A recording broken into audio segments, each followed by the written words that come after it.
Hello everyone, मैं Lavkush Upadhyay biology faculty at Dakshina स्वागत करता हूं आप सभी का दक्षिणा ई लर्निंग प्लेटफॉर्म पे। So today is our last topic of chapter biotechnology and its application, जिसमें कि मैं डिस्कस करने वाला हूं about biopiracy, bioethics and bio patent के बारे में। Is that clear to all of you? तो स्टार्ट करते हैं बायो एथिक्स से। So listen carefully. Bioethics, what is bioethics exactly? Right, first of all you must understand about ethics. You are already familiar about the word ethics, right? हम layman language में भी इस word का बहुत ज्यादा इस्तेमाल करते हैं एथिक्स का। एथिक्स का मतलब क्या होता है, सबसे पहले आप एथिक्स का मतलब समझिए, then I will come to bioethics. उसके बाद I will discuss about bioethics. तो first of all you must understand about ethics. Ethics exactly होता क्या है? तो पहले बात करते हैं एथिक्स की। What is exactly ethics? बेटा एथिक्स है क्या? ठीक है, अगर हम बात करें एथिक्स की तो एथिक्स का मतलब है व्हाट इज राइट और व्हाट इज रॉन्ग, ठीक है, in human behaviour. So the study of right और wrong in human behaviour that you called ethics. क्या सही है क्या गलत है ह्यूमन बिहेवियर में, उसे आप एथिक्स कहते हैं। उसे आप क्या कहते हैं? एथिक्स। और you can simply say ethics means this is the belief of right और रॉन्ग, मॉरली राइट और wrong belief is that called ethics. Is that clear to all of you? तो एथिक्स का मतलब क्या है कि अगर हम सही और गलत के बारे में बात करें कि क्या सही है क्या गलत है, राइट, इसके बारे में डिटेल से जाने, उसे आप एथिक्स कहते हैं। मॉरली क्या एक्सेप्टेबल है क्या एक्सेप्टेबल नहीं है, मॉरली क्या करेक्ट है, what is correct and what is incorrect morally, यानी कि इसको आप नैतिकता भी कहते हैं। इसको आप क्या कहते हैं? नैतिकता। Is that clear? तो नैतिकता के अनुसार क्या सही है क्या गलत है, इसे आप एथिक्स कहते हैं। Is that clear to all of you? So this is the ethics. Are you getting और नॉट? तो एथिक्स की बात करूं मैं यहां पे। एथिक्स मींस, ठीक है, this is the study of right और wrong that helps to regulate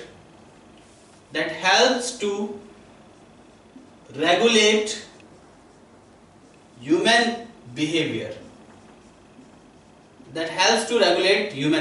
ethics मतलब क्या सही है क्या गलत है, इस बात को आप एथिक्स कहते हैं। और सही और गलत बात की स्टडी को आप एथिक्स कहते हैं। ह्यूमन बिहेवियर को ये कंट्रोल करता है, ये रेगुलेट करता है। क्या मॉरली एक्सेप्टेबल है क्या मॉरली एक्सेप्टेबल नहीं है, इसे आप एथिक्स कहते हैं। तो बायो एथिक्स का मतलब क्या हुआ? एथिक्स तो सिंपली आपको समझ आ गया। तो bioethics that is related to biology. तो bioethics this is the study of controversial ethics. Bioethics means this is the study of controversial ethics due to developing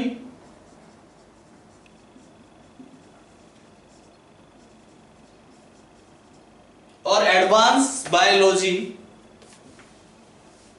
due to developing or advanced biology and medicine. Is that clear to all of you? तो ethics का मतलब this is the belief. Is that clear? ethics क्या है बेटा? ये एक belief है that is morally acceptable, that you call ethics. और this is the study of right or wrong which regulate the human behavior. Is that clear? और bioethics का मतलब क्या है? bioethics का मतलब क्या है? This is the study of controversial ethics. Is that clear? Due to advance biology और medicine. जैसे जैसे बायोलॉजी एडवांस होती गई, फील्ड ऑफ मेडिसिन एडवांस होता गया, तो काफी सारी कंट्रोवर्सीज डेवलप हो गई, काफी सारी प्रॉब्लम्स डेवलप हो गई। Is that clear to all of you? तो उन सबको स्टडी करना ही बायो एथिक्स है, उन सबको स्टडी करना ही बायो एथिक्स है। Now what are the major concern related to the biology और related to the bioethics? अब बायो एथिक्स से रिलेटेड जो कंसर्न है वो क्या क्या है? जैसे कि मैं आपको बता चुका हूं बायोटेक्नोलॉजी इस चैप्टर के बारे में।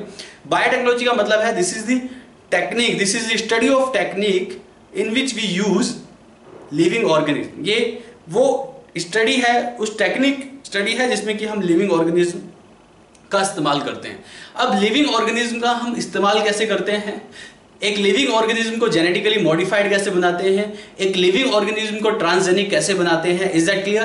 तो यहां पे काफी सारे क्वेश्चंस अराइज हो जाते हैं। आर यू गेटिंग और नॉट? आपको पता होना चाहिए in the field of genetics, जो भी आप एक जेनेटिकली मॉडिफाइड ऑर्गेनिज्म को डेवलप कर रहे हैं, इज दैट क्लियर, वो जरूरी नहीं है कि वो पॉजिटिव ही रिजल्ट देगा, कुछ अनप्रेडिक्टेबल रिजल्ट्स भी आ सकते हैं, उससे हमारे इन्वायरमेंट पे फर्क पड़ सकता है, इज दैट क्लियर, उससे हमारी सोसाइटी पे फर्क पड़ सकता है। तो बहुत सारी प्रॉब्लम्स डेवलप हो जाती है बायोटेक्नोलॉजी के साथ या जेनेटिकली मॉडिफाइड ऑर्गेनिज्म के साथ, that come under the bioethics, जिसको आप बायो एथिक्स में कंसिडर करते हैं। तो what are the problems related to the biotechnology, या what are the problems related to the genetics या जेनेटिक इंजीनियरिंग, या what are the problems related to the bioethics, तो that I am going to discuss now.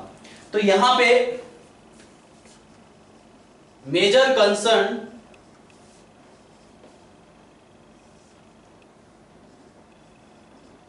For bioethics, तो bioethics के लिए यहां पे major concern कौन कौन से हैं, हमें बायो एथिक्स की जरूरत क्यों है, what are the major concern, you must understand about it, about this.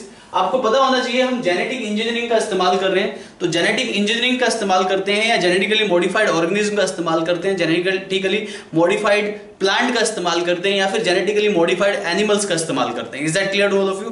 तो ये जेनेटिकली मॉडिफाइड ऑर्गेनिज्म का अगर आप यूज कर रहे हैं तो इसकी वजह से काफी सारी प्रॉब्लम्स डेवलप हो सकती हैं। तो वो जो प्रॉब्लम्स है, These problems are the concern of bioethics, ये सारी की सारी प्रॉब्लम बायोएथिक्स की कंसर्न है, इज दैट क्लियर? इसमें जैसे कि हम क्या करते हैं,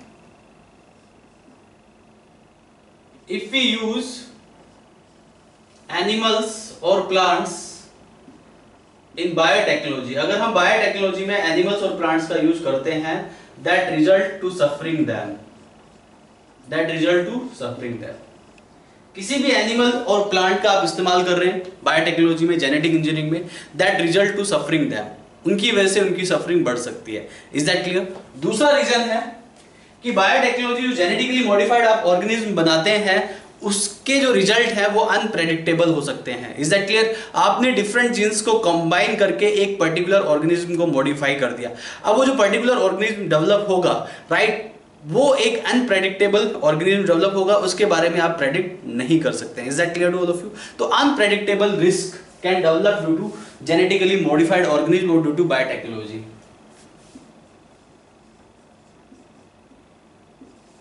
development of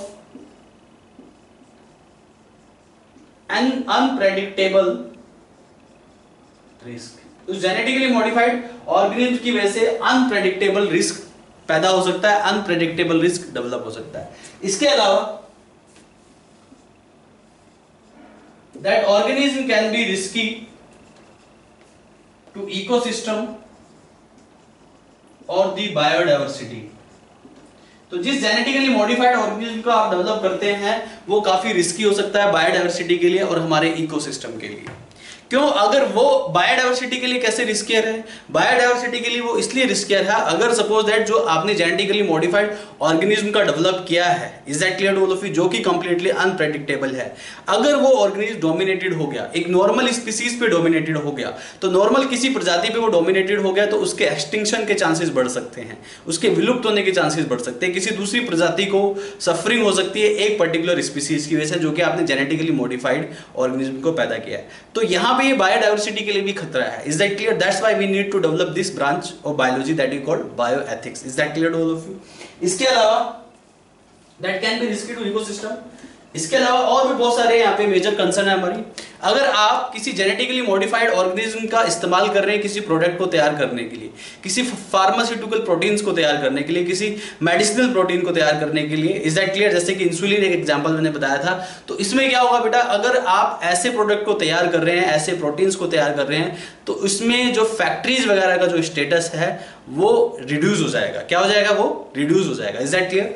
that result to reduce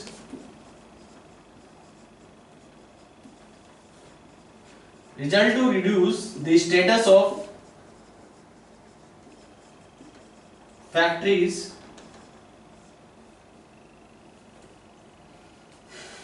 if pharmaceutical proteins or medicinal proteins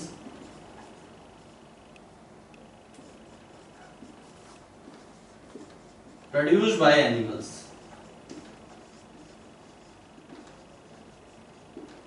इसके अलावा और भी हमारी बहुत सारी मेजर कंसर्न है।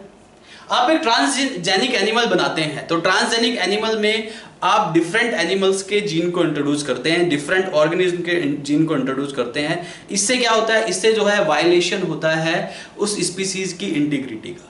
Is that clear? उस स्पीसीज की इंटीग्रिटी का वायलेशन हो जाता है, ये भी एक मेजर कंसर्न आप कंसीडर कर सकते हैं। तो यहां पे using of transgene from different organism से अगर आप ट्रांसजीन को यूज करते हैं, उसके जीन का इस्तेमाल करते हैं, then that can be result of violation, जिससे कि वायलेशन हो जाता है किसका? इंटीग्रिटी ऑफ स्पीसीज, उस स्पीसीज की इंटीग्रिटी का वायलेशन हो जाता है। Is that clear? तो ये भी एक मेजर कंसर्न है। इसके अलावा एक कंसर्न आप यहां पे और लिख सकते हैं, concern number 6।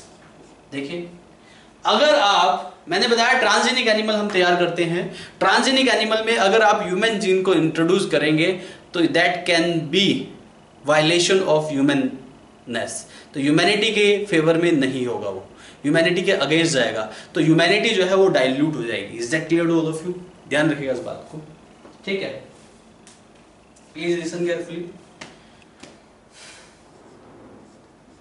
If we use human gene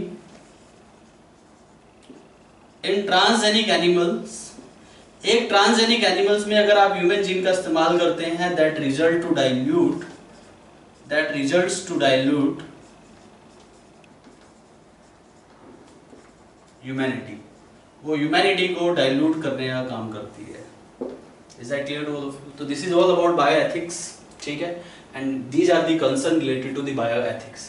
तो फिर से सुनिए, बायोएथिक्स का मतलब क्या है? This is the study of controversial ethics that develop due to the advancement of biology और मेडिसिन। तो एडवांसमेंट ऑफ बायोलॉजी और मेडिसिन के एडवांसमेंट होने की वजह से जो कंट्रोवर्शियल एथिक्स डेवलप होते हैं, उसकी स्टडी को आप बायोएथिक्स कहते हैं। यानी कि ethics that is related to the advance biology, that is related to the advance medicine and that is related to the biotechnology.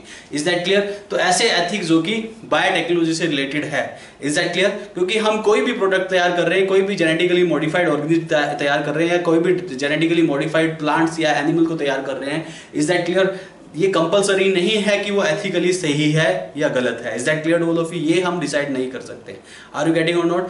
आप ये नहीं कह सकते कि कंप्लीटली सही होगा। Is that clear? ये गलत भी हो सकता है, इसके जो रिजल्ट होते हैं वो अनप्रेडिक्टेबल आ सकते हैं। एक जेनेटिकली मॉडिफाइड ऑर्गेनिज्म आपने डेवलप किया, इसलिए हमें यहाँ पे बायो एथिक्स की जरूरत है। तो बायो एथिक्स की जो मेजर प्रॉब्लम्स है, जो मेजर कंसर्न है, वो कि जो आप जेनेटिकली मॉडिफाइड ऑर्गेनिज्म डेवलप कर रहे हो, उसके जो रिजल्ट है वो अनप्रेडिक्टेबल आ सकते हैं, वो हमारे लिए रिस्की हो सकता है, उससे हमारी बायोडाइवर्सिटी को खतरा हो सकता है।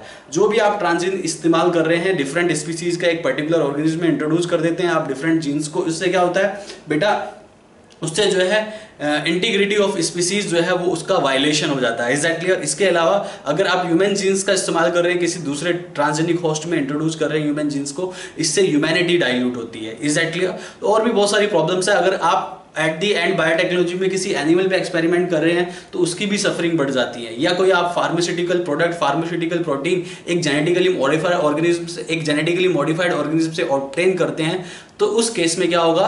That result to decrease the status of pharmaceutical factories. Is that clear? तो ये सारी प्रॉब्लम है, ये सारी कंसर्न है यहाँ पे बायोएथिक्स से रिलेटेड। तो this is all about bioethics. तो बायोएथिक्स को कंट्रोल में करने के लिए, बायोएथिक्स को अप्लाई करने के लिए यहाँ पे इंडिया में एक कमेटी भी डेवलप हुई जिसको आप कहते हैं GEAC, genetic engineering approval committee. That I will discuss in detail. तो इसके बाद हम देखते हैं, this is all about bioethics. Bioethics के बाद जो हमारा अगला टॉपिक है वो है बायोपेटेंट। बायोपेटेंट क्या होता है? You must understand about this. So next is biopatent. तो हमारा जो अगला टॉपिक है वो है बायोपेटेंट। तो listen carefully. Next topic is बायोपेटेंट।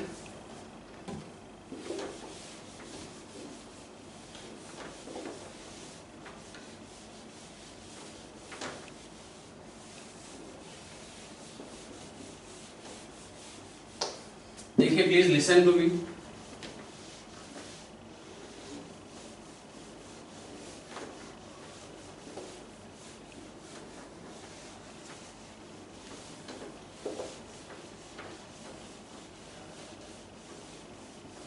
Next topic is biopatent. What is exactly biopatent? You must understand about this. Bio patent है क्या बेटा? पेटेंट क्या होता है? पेटेंट जो है वो एक राइट होता है जो कि किसी इन्वेंटर को मिलता है. तो गवर्नमेंट एक ऐसा राइट देती है किसी भी इन्वेंटर को उसकी इन्वेंशन के लिए.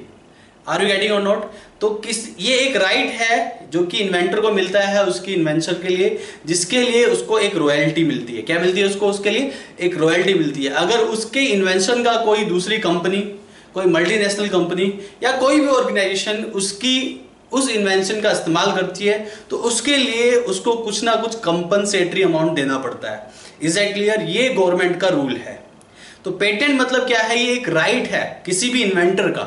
This is a right of any inventor जो कि एक नई इन्वेंशन करता है और उस इन्वेंशन के लिए उसको रॉयल्टी मिलती रहती है. जो कंपनी उस इन्वेंशन का इस्तेमाल करती है, जो ऑर्गेनाइजेशन उस इन्वेंशन का इस्तेमाल करती है, उसके लिए उसको रॉयल्टी देनी पड़ती है. Is that clear to all of you? उसके लिए उसको एक कंपनसेटरी अमाउंट पे करना पड़ता है. तो ये जो राइट है ये गवर्नमेंट एक इन्वेंटर को देती है जिसको आप पेटेंट कहते हैं. क्या कहते हैं? पेटेंट.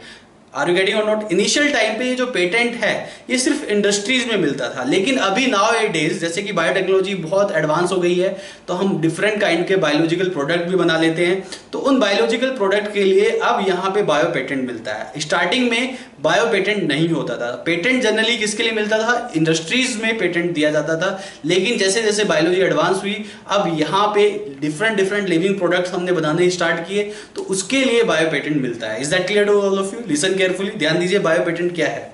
तो bio patent this is a right. क्या है बेटा? ये एक राइट है. This is a right which is given to an inventor, जो कि एक इन्वेंटर को मिलता है फॉर हिज इन्वेंशन. उसकी इन्वेंशन के लिए एक इन्वेंटर को जो राइट मिलता है उसे आप कहते हैं bio patent. Is that clear? If this invention in biology that you called bio patent. Are you getting और नॉट? तो ये हो गया बायो पेटेंट. क्या हो गया बेटा? ये हो गया बायो पेटेंट. अब बायो पेटेंट के लिए क्राइटेरिया क्या है? ये बायो पेटेंट किसी को इतनी आसानी से नहीं मिल जाता. यहाँ पे कुछ क्राइटेरियाज होते हैं, उन क्राइटेरियाज को फुलफिल किया जाता है. अगर एक इन्वेंटर उन क्राइटेरियाज को फुलफिल कर लेता है तभी उसको बायो पेटेंट मिलता है, तभी उसको रॉयल्टी मिलती है उसकी इन्वेंशन के लिए. अदरवाइज तो वो रॉयल्टी नहीं मिलती है. आर यू गेटिंग और नॉट? तो बायो पेटेंट क्या है बेटा? तो bio patent this is a right which is given to the inventor for his invention by the government. Government एक राइट देती है इन्वेंटर को उसकी इन्वेंशन के लिए.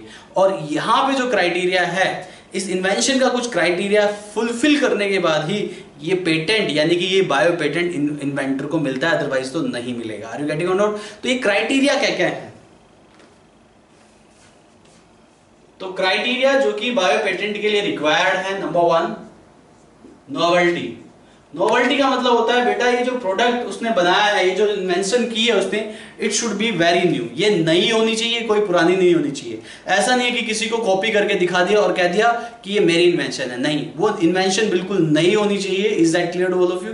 ये पहला क्राइटेरिया. नोवेल्टी मतलब it should be very new.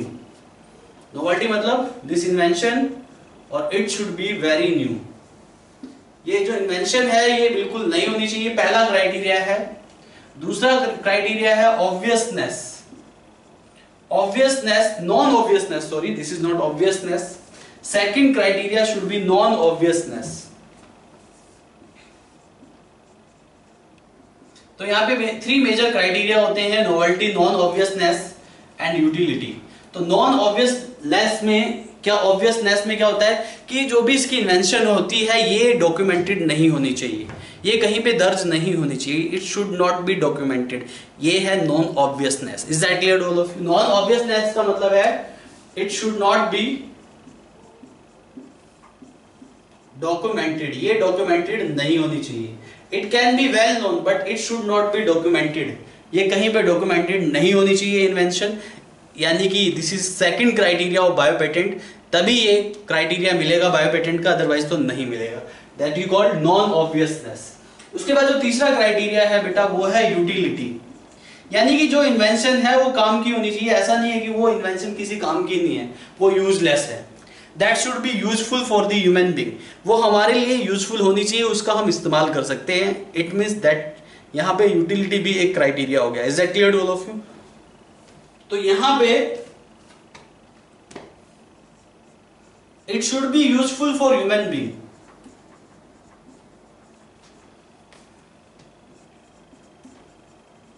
तो ये जो इन्वेंशन है ये ह्यूमन बीइंग के लिए यूजफुल होनी चाहिए।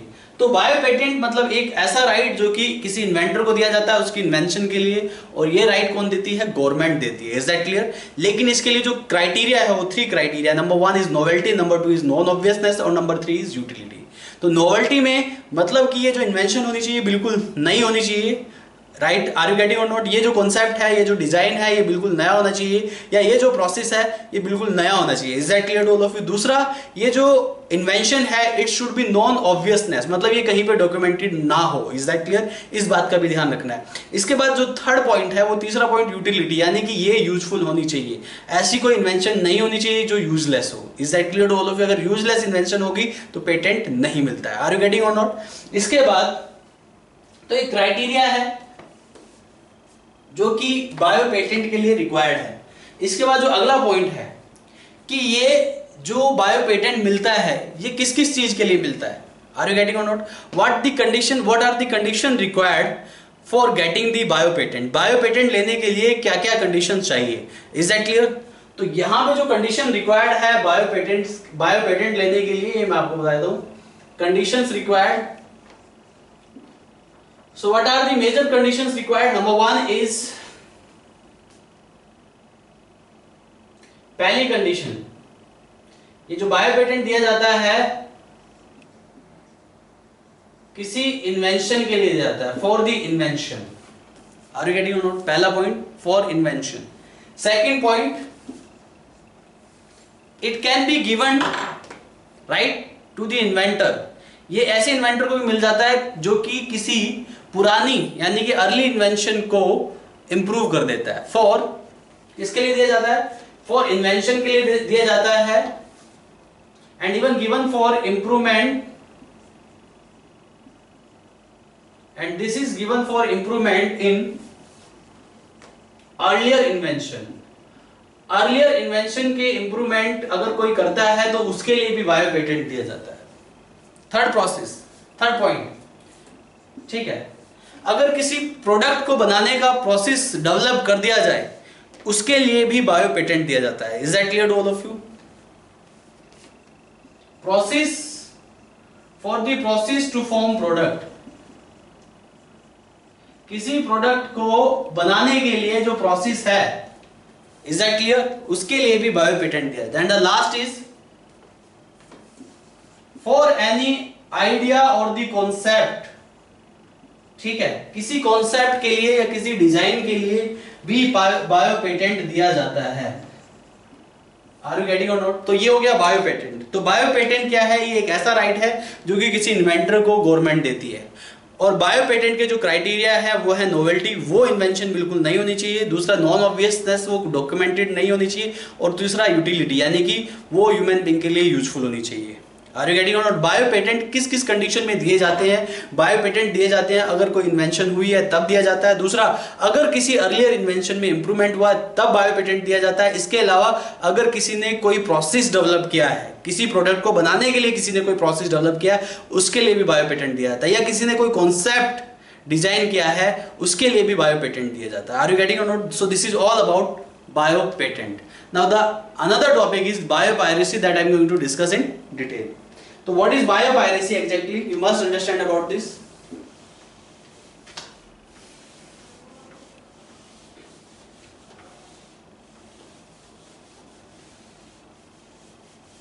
Next topic is biopiracy. तो बायोपायरेसी क्या है ये आपको पता होना चाहिए। Listen carefully.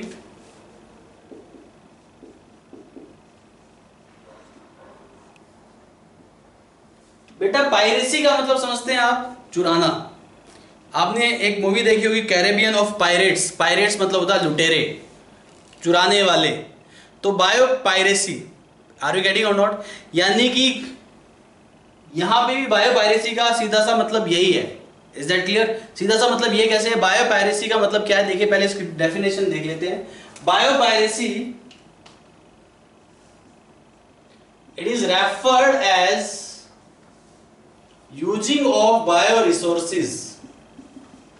आप कोई भी अगर बायो रिसोर्सेज का इस्तेमाल करते हैं, it is refer as using of bio resources without authorization, बिना ऑथराइजेशन के, if you are using any bio resources बिना ऑथराइजेशन के, without authorisation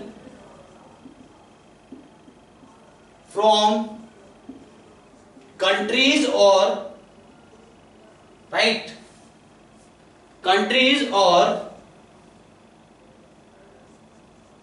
people. Is that clear?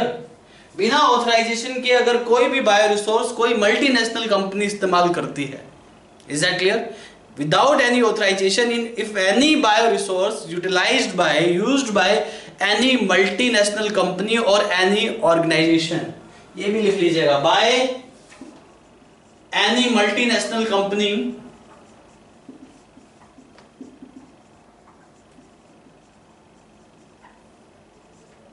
और ऑर्गेनाइजेशन, इसे आप बायो पायरेसी कहते हैं।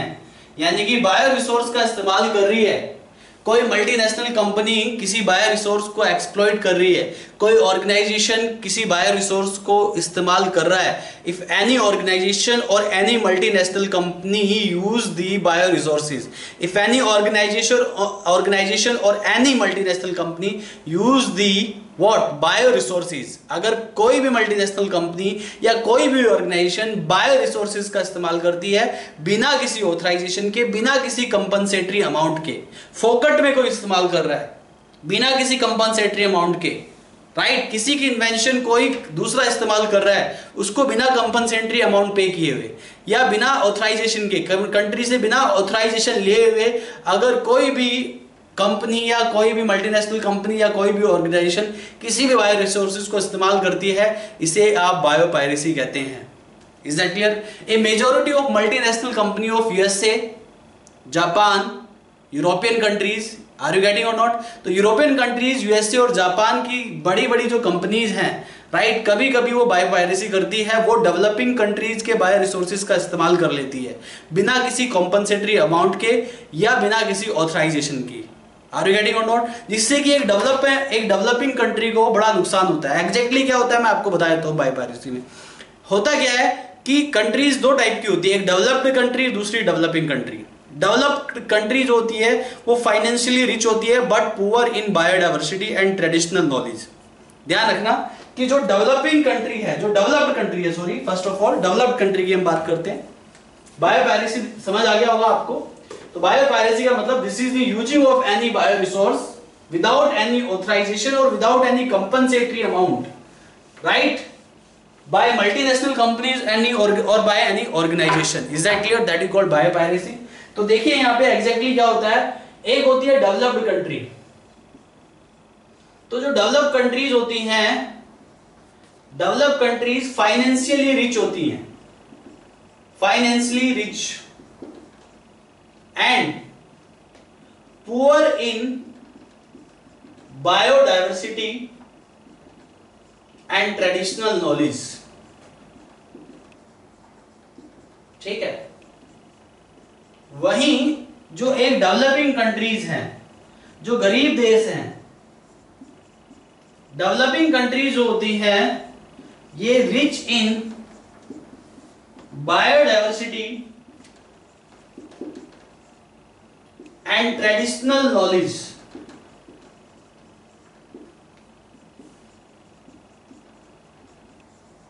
ठीक है। A majority of industries are set up in developed countries but that developed countries is very poor in biodiversity and traditional knowledge. तो ऐसे case में डेवलप्ड कंट्री क्या करती है, डेवलपिंग कंट्रीज के बायो रिसोर्सेज को इस्तेमाल करना स्टार्ट कर देती है बिना किसी कंपनसेटरी अमाउंट के, बिना किसी ऑथराइजेशन के। अगर एक डेवलप्ड कंट्रीज की इंडस्ट्री या डेवलप कंट्रीज की कोई कंपनी किसी बायो रिसोर्सेज का इस्तेमाल करती है डेवलपिंग कंट्रीज के लिए, तो ये उनके लिए एक इनजस्टिस हो जाता है। आर यू गेटिंग और नॉट? वो रिसोर्स एक डेवलपिंग कंट्री का है, इज दैट क्लियर? लेकिन उस रिसोर्स को इस्तेमाल कर रहा है डेवलप्ड कंट्री बिना किसी ऑथराइजेशन के, बिना कंपनसेटरी अमाउंट के, तो that will be completely injustice for the develop country. वो एक डेवलपिंग कंट्री के लिए बिल्कुल इनजस्टिस हो जाएगा। तो ऐसे केस में डेवलपिंग कंट्री ने क्या काम किया, एक नॉर्म तैयार कर दिया, एक लॉ बनाना स्टार्ट कर दिया। Is that clear? Developing countries ने लॉज बनाने स्टार्ट कर दिए अगेंस्ट दिस बायोपायरेसी। तो ये सीधी सीधी एक बायोपायरेसी हो गई कि अगर कोई एक डेवलपिंग कंट्रीज की कोई इंडस्ट्री है, वो बायो रिसोर्स का इस्तेमाल करती है, वो भी डेवलपिंग कंट्री के बिना ऑथराइजेशन के, बिना कंपनसेटरी अमाउंट के, वो खुद बेनिफिट ले रही है। रिसोर्स किसी और का है लेकिन बेनिफिट वो खुद ले रही है। Is that clear to all of you? तो ऐसे केस में जो डेवलपिंग कंट्री है वो धीरे धीरे अवेयर होती जा रही है और वहां पे वो जो डेवलपिंग कंट्री है उसके अगेंस्ट वो लॉज बनाती जा रही है, नियम कायदे कानून बनाते जा रही है, जिससे कि ये बायोपायरेसी को रोका जा सके। सो this is all about biopiracy. यहाँ पे एक बायोपायरेसी का मैं एग्जांपल और बताऊंगा आपको। बायोपायरेसी का जो एग्जांपल है that I will discuss here. Exactly क्या है बायोपायरेसी, फिर से बता देता हूं। This biopiracy means using of any bio resource without authorization and without compensatory amount, ठीक है, of any developing country या of a particular person invention, is that clear, by the multiple multinational companies and organization। तो bio resource का बिना authorization के, बिना compensatory amount के अगर कोई मल्टीनेशनल कंपनी या कोई ऑर्गेनाइजेशन इस्तेमाल कर रही है, दैट यू कॉल्ड बायोपायरेसी। वो सीधा सीधा लूट मचा रही है। Is that clear? वो खुद पेटेंट ले रही है उस चीज का। Is that clear to all of you? तो यहाँ पे जनरली ऐसा डेवलप्ड कंट्रीज करती है, यूएस जैसी कंट्री, जापान जैसी कंट्री ऐसे काम बहुत ज्यादा करती है। Is that clear? वो मतलब दूसरी कंट्रीज के बायो रिसोर्सेज का इस्तेमाल करके खुद उसका पेटेंट ले लेती है, खुद उसके बेनिफिट ले लेती है, और उसके बेनिफिट एक डेवलपिंग कंट्रीज को नहीं मिल पाते हैं। इसलिए डेवलपिंग कंट्री धीरे धीरे अवेयर होती जा रही है और वहां पे वो अपने लॉज बनाती जा रही है, जिससे कि उनके जो बायो रिसोर्सेज का एक्सप्लॉयटेशन ना हो, उनका जो कंपनसेटरी अमाउंट है उनको मिल जाए, नहीं तो उनके साथ इनजस्टिस हो जाता है। सो this is all about biopiracy. यहाँ पे बायोपायरेसी से रिलेटेड मैं एक एग्जांपल आपको और बता रहा हूं, that is very important example. Listen carefully. That example I am going to discuss here.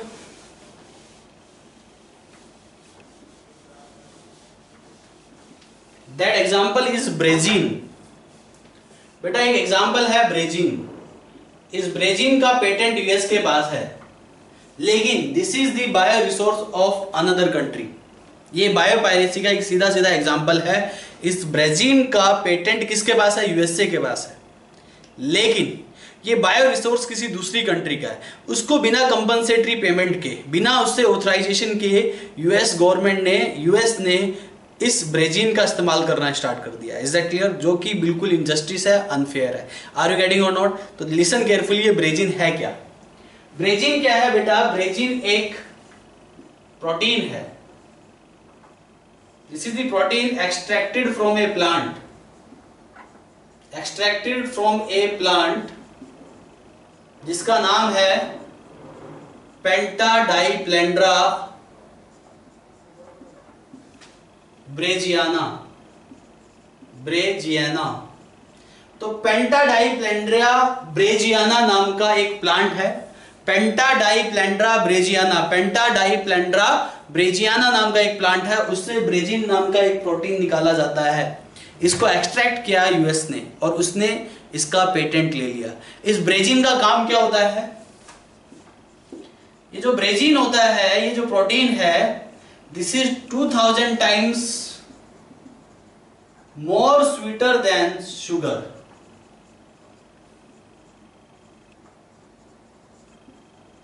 बेटा आपको पता है जो टेबल शुगर होती है वो बिल्कुल स्वीट होती है, ये उस टेबल शुगर से भी 2000 गुना ज्यादा स्वीटर है।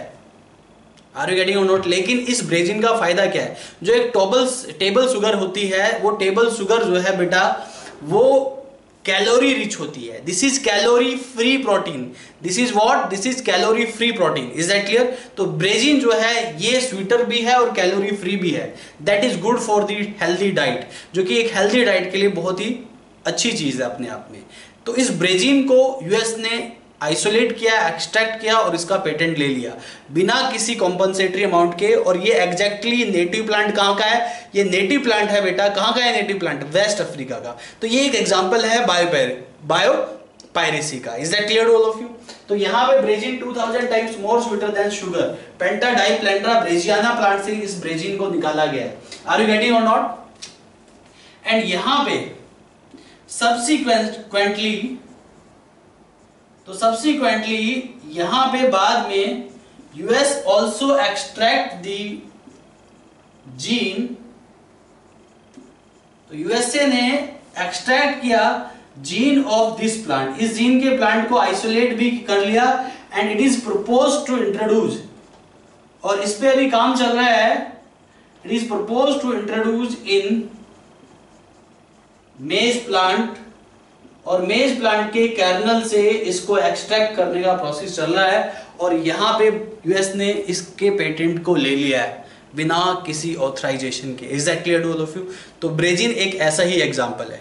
कुछ इंडियन एग्जांपल्स भी हैं जिनका बायो पेटेंट लिया अमेरिका ने, जैसे basmati rice that I will discuss, जैसे नीम और हल्दी जैसे प्रोडक्ट जो कि इंडिया में हम सदियों से जिनका इस्तेमाल करते आ रहे हैं, उसका भी एक बार अमेरिका ने पेटेंट लिया, हालांकि वो पेटेंट उन्होंने फिर वापस कर दिया। Is that clear? हमारी जो कंट्री के लोग हैं काफ़ी अवेयर हैं अबाउट ऑल दीज थिंग्स, और उन्होंने जो है लीगल एक्शन लिया और लीगल एक्शन के बाद उस पेटेंट को वापस ले लिया। Is that clear to all of you? तो ऐसी जो जितनी भी डेवलप्ड कंट्रीज हैं वो जनरली बायो पायरेसी करती हैं, वो बिना ऑथराइजेशन के किसी भी दूसरी कंट्री का बायो रिसोर्स इस्तेमाल कर लेती है। आर यू गेटिंग और नॉट? ब्रेजिन उसमें एक एग्जाम्पल है। ये पेंटा डाइप्लेंड्रा ब्रेजियाना एक प्लांट है, वेस्ट अफ्रीका में पाया जाता है, और इससे ब्रेजिन नाम का प्रोटीन बनता है जो कि 2000 times more sweeter then normal sugar.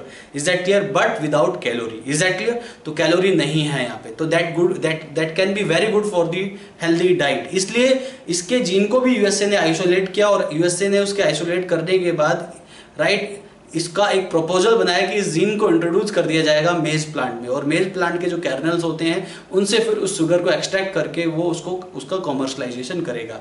Are you getting और not? That can be the great implications for the other countries. अगर वो उसका कॉमर्शलाइजेशन करता है, दूसरी कंट्रीज को देता है, राइट, वो किसी दूसरी कंट्री का बायो रिसोर्स है, बट यूएसए उसका इस्तेमाल करके उसको कॉमर्शलाइज करता है, तो ये दूसरी कंट्रीज के लिए एक इम्प्लीकेशन का काम करेगा। आर यू गेटिंग और नॉट?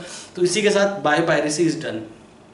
आर यू गेटिंग और नॉट? इसके बाद now I am going to discuss about GEAC. GEAC पे कभी भी क्वेश्चन आ जाता है एग्जाम में, तो you must understand about this, listen carefully. See the next, GEAC यानी कि व्हाट?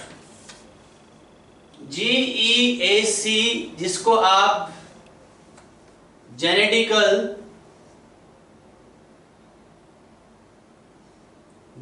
इंजीनियरिंग अप्रूवल कम्युनिटी कहते हैं, इसको आप जेनेटिक इंजीनियरिंग अप्रूवल कमेटी कहते हैं।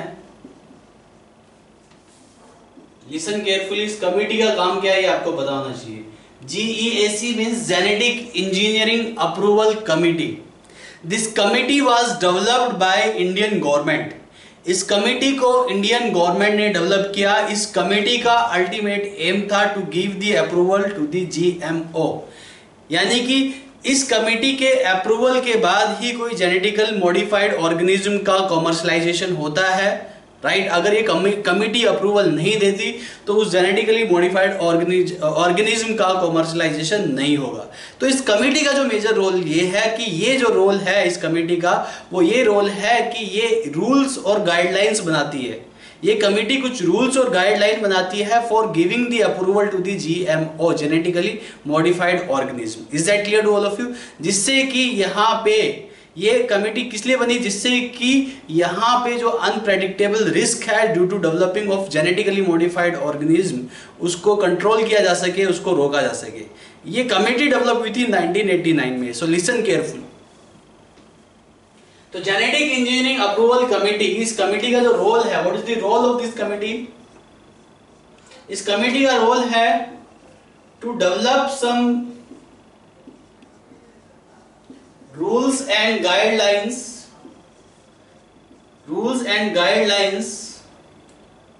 for the approval of, इस कमेटी का रोल है to develop some rules and guidelines for the approval of genetically modified organism को अप्रूव करने के लिए ये कमेटी कुछ रूल्स बनाती है, कुछ गाइडलाइंस बनाती है। And this committee was developed by Indian government.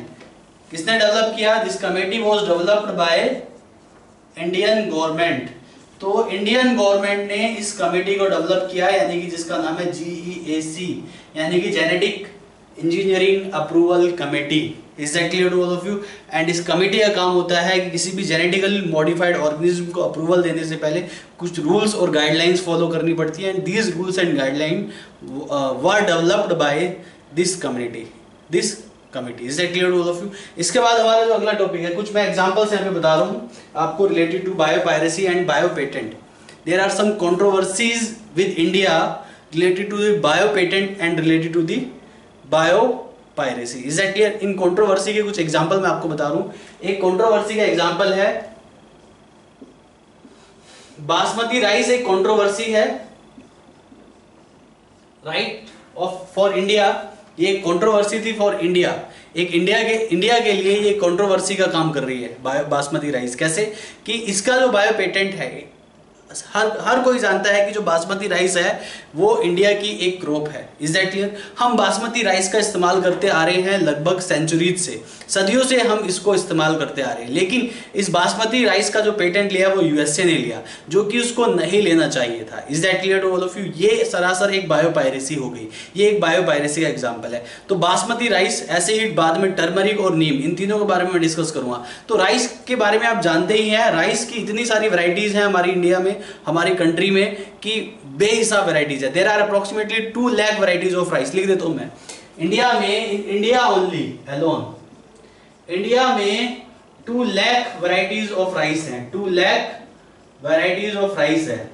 यानी कि अगर आप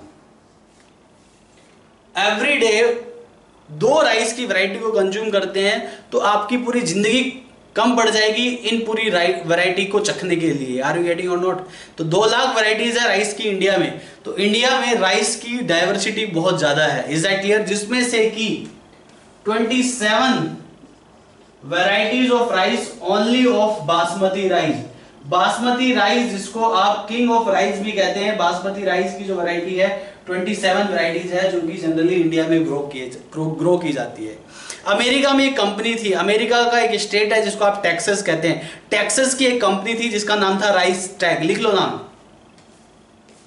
इन टेक्सास एक राइस मैन्युफैक्चरिंग कंपनी थी, मतलब राइस को मतलब पैकिंग वगैरह, राइस को मॉडिफाई करने वाली कंपनी थी। इन टेक्सास एक कंपनी थी जिसका नाम था राइस टैग।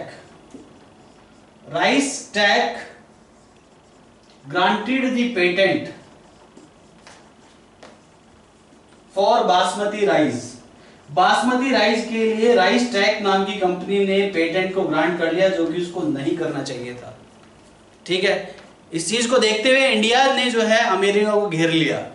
एक बहुत बड़ा डिप्लोमेटिक क्राइसिस हुआ इंडिया और अमेरिका के बीच में, जब इंडिया को पता चला कि राइस टैग नाम की कंपनी ने इस बासमती राइस को, जो कि एक हमारी नेटिव वैरायटी है, इंडिया की एक नेटिव वैरायटी है, उसका बायो पेटेंट ले लिया है। Is that clear? तो इसको देखते हुए इंडिया ने जो है एक लीगल एक्शन लिया, और लीगल एक्शन को वो कहां पे ले गए? WTO में। WTO मतलब वर्ल्ड ट्रेड ऑर्गेनाइजेशन में लीगल एक्शन लिया इंडिया ने, और इस बायो पेटेंट को रिवोक कर दिया गया। उसके बाद इंडिया जो है वो केस जीत गया और इस बायो पेटेंट को बंद कर दिया गया, जो कि राइस टैग नाम की कंपनी ने बायो पेटेंट लिया था। इसके लिए अमेरिका को काफी एम्बैरेसमेंट फील हुआ। Is that clear? World trade organization में। क्यों? क्योंकि उसने ये एक सरासर बायो पायरेसी की, उसकी इस कंपनी ने बायो पायरेसी की, बासमती राइस का बायो पेटेंट लिया, जो कि एक इंडिया की एक नेटिव वैरायटी है, जिस वैरायटी को हम सदियों से इस्तेमाल करते आ रहे हैं। आर यू गेटिंग और नॉट? समझ आया नहीं आया? तो ये एक कंट्रोवर्सी रही है हमारे पास्ट में। एंड ये जो बायो पेटेंट लिया, ये इसका मैं बता देता हूं, this bio patent was taken by rice tag company इन 1997 में। इन्होंने ये क्या कहते हैं, बायो पेटेंट लिया, जो कि इनको नहीं लेना चाहिए था। ऐसे ही दूसरा एग्जांपल मैं आपको बता रहा हूं, another example of bio piracy, controversy of biopiracy for India. Another example is turmeric. Another example is turmeric, यानी कि हल्दी। भाई हम सभी जानते हैं कि हल्दी का इस्तेमाल हम आयुर्वेद, हमारा एक ग्रंथ है जिसको आप बोलते हो आयुर्वेद। तो आयुर्वेद में हल्दी के काफ़ी सारे गुणों के बारे में लिखा हुआ ऑलरेडी मेंशन है, और हल्दी का इस्तेमाल हम सदियों से करते आ रहे हैं।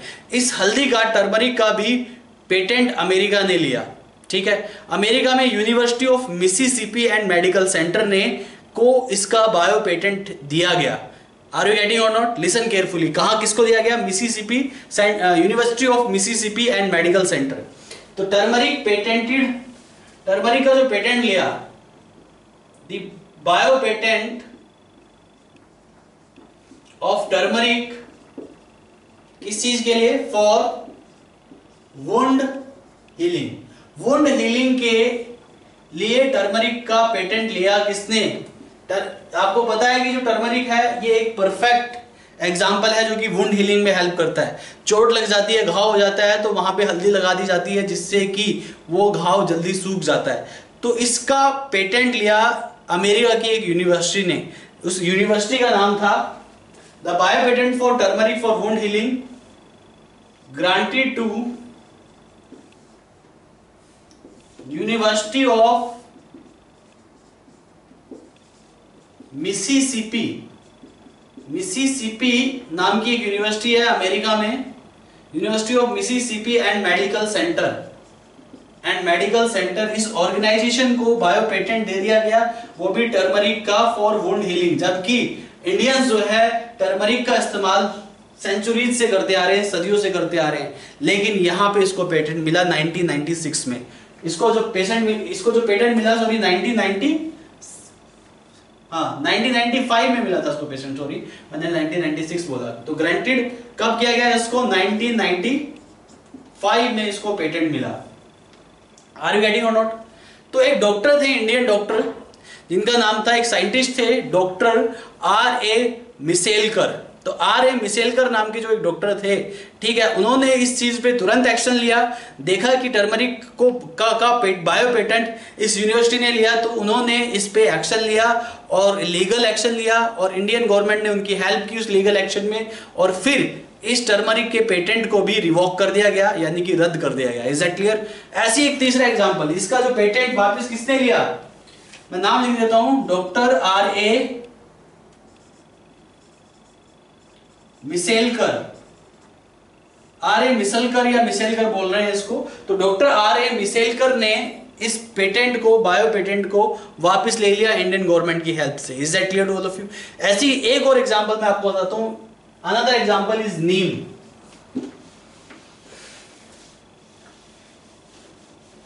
भाई नीम का भी हम सदियों से इस्तेमाल करते आ रहे हैं। आपको पता होना चाहिए कि जो नीम है उसका इस्तेमाल हम सदियों से करते आ रहे हैं। तो नीम का भी पेटेंट लिया एक अमेरिकन कंपनी ने, जिसका नाम था WR ग्रेस एंड कंपनी।